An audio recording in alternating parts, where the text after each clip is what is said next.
India হারবে, বাংলাদেশের সাথে ইন্ডিয়া হারবে। ইন্ডিয়া এমন হারা হারবে, এরকম হারা ইন্ডিয়া জীবনে ক্রিকেট ইতিহাসে।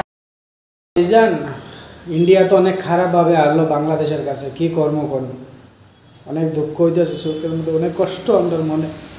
ইন্ডিয়া অনেক খারাপভাবে হারছে ভাইজান। তো এইটি কথাটা কিন্তু আমি বলি না, ঠিক আছে? এই নিচে যে দেখতেছো তোমরা মানুষগুলা, নিচে দেখো, একজন মহান ব্যক্তি বলছেন ইন্ডিয়ার এত খারাপভাবে হারাইব, তো মানে কোয়ার মতো না, এইভাবে এত খারাপভাবে। তো তোমরা দেখো, পুরো ভিডিওটা দেখলে বুঝতে পারবে যে একজন ভাইজানে কী করছেন, 2 নম্বর ভাইজানে কী করছেন, 3 নম্বর ভাইজানে কী করছেন। তো ভাইজান বলছিলাম কি, আপনারই দেশের মানুষ দ্বিতীয় জনা কি বলছেন, তৃতীয় জনা যে 2 নম্বর ব্যক্তি উনি কি বলেন, 3 নম্বর যে ব্যক্তি ওই 3 নম্বর ব্যক্তি কি বলেন, একটু আপনিও নিজে দেখবেন। খেলার আগে বলছেন ইন্ডিয়া খুব খারাপভাবে হারবো, বাংলাদেশ খুব খারাপভাবে হারাইব। কই ভাই, আমরা মনে অনেক দুঃখ ভাই, বেটা বাপ বাপ হতা হয়, ওকে? তো ইন্ডিয়ার সাথে বাংলাদেশের ক্রিকেট টিমের তুলনা দেওয়াটা ঠিক হয় নাই। বাংলাদেশের মানুষ ইন্ডিয়ার টিমটা এখন সাপোর্ট করে ভাই।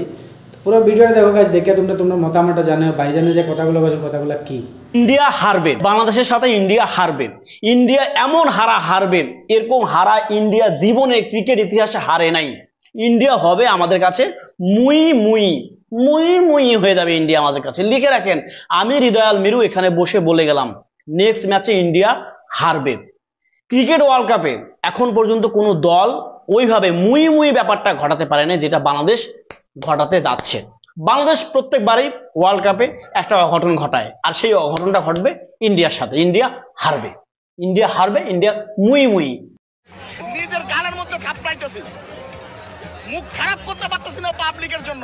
শুয়োরের বাচ্চারা নেদারল্যান্ডের মতো একটা দলের কাছে এইভাবে হারে। আমরা আশা নিয়ে দেশ থেকে আসি, কুত্তার বাচ্চারা, শুয়োরের বাচ্চা দেশ থেকে একটা বিশ্বকাপ রানিং থাকা অবস্থায় দলের ক্যাপ্টেন কিভাবে দল রেখে দেশে যায়, কিভাবে যায়? পাপাউন সাকিব আল হাসান শুয়োরের বাচ্চাদের গালে বাচ্চারা, শুয়োরের বাচ্চারা দরকার সব কটাই শালাদের দেশে ফেরা মাত্র। এই শুয়োরের বাচ্চাদের ঘেরাও দিয়ে সবাই জুতা দিয়ে মারেন। শুয়োরের বাচ্চারা যে আমি আমার নিজের গালে থাপ্পড় মারতেছি, থাপ্পড়। শুয়োরের বাচ্চার দল রেখে কিভাবে যায়? কুত্তার বাচ্চারা। এই প্রথমে থেকে রইয়াছে তারপরে থেকে রইয়াছে তারপরে থেকে রইয়াছে তারপরে থেকে রইয়াছে নাজমুল হোসেন পাইন মেরেছে, তারপরে থেকে রইয়াছে সাকিব আল হাসান পাইন মেরেছে, তারপরে থেকে রইয়াছে মুশফিকুর রহিম পাইন মেরেছে। তারপর আর কওয়া লাগবে না, ওডি বলার। বাবা সাকিব, ও বাবা বাবা ভালো আছো তো? নাও তোমার জন্য চার্জার আনছি, তুমি তো চার্জ দিয়ে নাও। তোমার তো অবসরে যাওয়ার কোনো নাম নাই। এই যে চার্জার, তুমি যাইয়া প্লিজ, আইসিসি প্রেসিডেন্ট আপনার কাছে আমাগো অনুরোধ, আমাগো ম্যাচে এই সাকিব আল হাসান অবসরে যাইতে পারবে না, তার চার্জ শেষ, তাকে একটু চার্জ দিতে হইবে, বিরতি দেন, ম্যাচটা একটু বিরতি দেন। ম্যাচটা ঠকিয়ে গেলাম, ওপেনিং এ 3 রান, তানজিদ হাসান 14, আর সোবান হাইয়ের পর করছে কেটা কি, নাজমুল হোসেন 13, সাকিব আল হাসান হুদা 5 রান। ও বাবা, তামিম ইকবালের নিলে তোমার কি লসটা হইতে? এই ওপেনিং যে কুফাটা পরে, সেই কুফার চড়ে একশোর পরে তেজ যায়। আর প্লিজ আইসিসি প্রেসিডেন্ট নিয়মটা একটু ঘুরান বাংলাদেশের লইয়া, প্রত্যেকটা ব্যাটিং এর 2 বার করে উঠতে দেবেন, 2টা আউট। আমরা তো এরমই খেলি গ্রামে বইয়া, একজন ব্যাটিং আউট হইলে আরেকবার দেবেন, মানে 2 আউট পর একটা আউট হইবে। প্লিজ এই নিয়মটা মানেন, অথবা ম্যাচের মধ্যে একটু চার্জ দেওয়ার ব্যবস্থা করবেন, কারণ আমাকে ব্যাটিং এর চার্জ থাকে না, ব্যাটারি লো মারে, যে কোনো মতো উঠতে দাঁড়াইতে পারেন, এর মধ্যে battery low, battery is damage. কোন কোম্পানির ব্যাটারি আমাকে ব্যাটিং এ গো? হ্যাঁ, আমরা কইতেই পারি না। মাঠে নামেই দেখবেন যে চার্জ এখন শেষ হয়ে যায়, এই জন্য চার্জার নিয়ে ঘুরতে আছি, তাদেরকে চার্জ দিতে হইবে।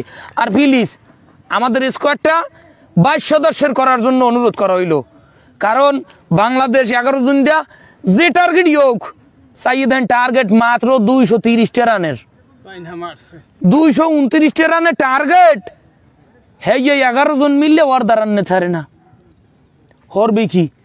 হেলে কি আইসিসির দ্বারা কই প্লিজ আমাদের স্কোয়াড 22 সদস্যের হোক, সেখানে আমরা প্লেয়ার না পাইলে আমাদের বোর্ড প্রেসিডেন্ট বোর্ডের সদস্যদের নামাই দেবো, বোর্ডের ম্যানেজিং ডিরেক্টর এই সুজন কাকু খান, কোসার খান, নান্নু কাকু খান, পাপ্পু কাকু খান, ব্যবাক্ষরে নামাই দেবো, এক্সের ফিডেইবে, কারণ প্লেয়াররা সবাই মিললে অর্ধেক রান নেয়।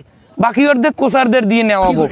প্লিজ এই 3টে নিয়মের যে কোনো একটা নিয়ম দেন, অথবা এই চার্জার খানা আমি পাঠাইতে চাই ইন্ডিয়ায়, ব্যাটিংদের চার্জ দিতে।